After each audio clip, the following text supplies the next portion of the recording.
যদি সম্ভব হয় সবাই ভিডিওটা একটু দেখবেন। তো আজকের এখানে আমরা করতেছি হচ্ছে তিসি ভর্তা, যেটা সুস্বাদু খাবার। এই খাবারটা আমরা অনেকে খেয়ে থাকি, আমার অনেক পছন্দের একটি খাবার।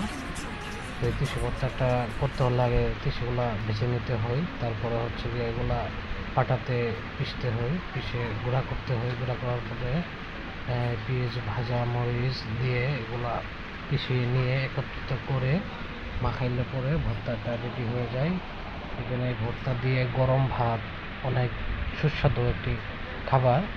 এমন খাবার কে কে খেয়ে থাকেন, আমার মতো কে কে পছন্দ করেন এই খাবারটি, অবশ্যই কমেন্ট বক্সে আপনারা বলে যাবেন। আমার কিন্তু অনেক পছন্দের একটি খাবার। তো আমি মাঝে মাঝে এটা খেয়ে থাকি, আমার খুব ভালো লাগে। তিসি ভর্তা এগুলো অনেক টেস্টি খাবার। তো আপনারা যদি খেয়ে থাকেন অবশ্যই কমেন্ট করে আমাকে জানাবেন যে আমার মতো কে কে ভর্তা প্রেমী। তো আসলে ভর্তা দিয়ে ভাত খেলে অনেকগুলো ভাত খাওয়া যায়। হ্যাঁ, আপনি মাছ গুছের থেকে ভর্তা দিয়ে কিন্তু মানে তৃপ্তি সহকারে অনেক ভাত খেতে পারেন। মাছ মাংস দিয়ে কিন্তু অতটা খাওয়া যায় না, ততটা ভাত আপনি ভর্তা দিয়ে, তারপরে হচ্ছে ডাউল দিয়ে খেতে পারবেন। ডাউল, আলু ভর্তা, বিভিন্ন রকমের ভর্তা দিয়ে অনেক ভাত খাওয়া যায়, কিন্তু মাছ মাংস দিয়ে কিন্তু অতটা ভাত খাওয়া যায় না। আর মাছ মাংস সবসময় খেতেও ভালো লাগে না, তাই মাঝে মাঝে ভর্তা করে ভর্তা দিয়ে ভাত খাবেন, অনেক ভালো লাগবে। ডাউল ভর্তা বা আরও অনেক ভর্তা আছে, সেগুলো দিয়ে অনেক টেস্টি খাবার। আবার ডাউলটাও আমার অনেক ফেভারিট খাবার।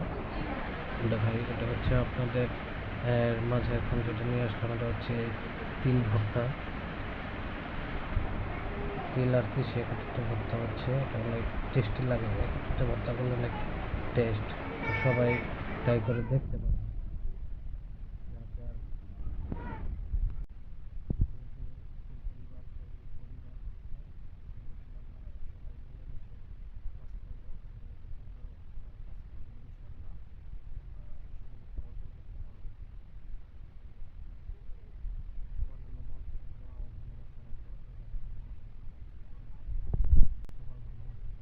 পাশে থাকবেন ইনশাআল্লাহ, আমাকেও আপনারা পাশে পাবেন। ভালোবাসা দিয়ে সবাই এগিয়ে যাব। ফেসবুক থেকে সবাই সফলতা খুব তাড়াতাড়ি অর্জন করে আনবো ইনশাআল্লাহ।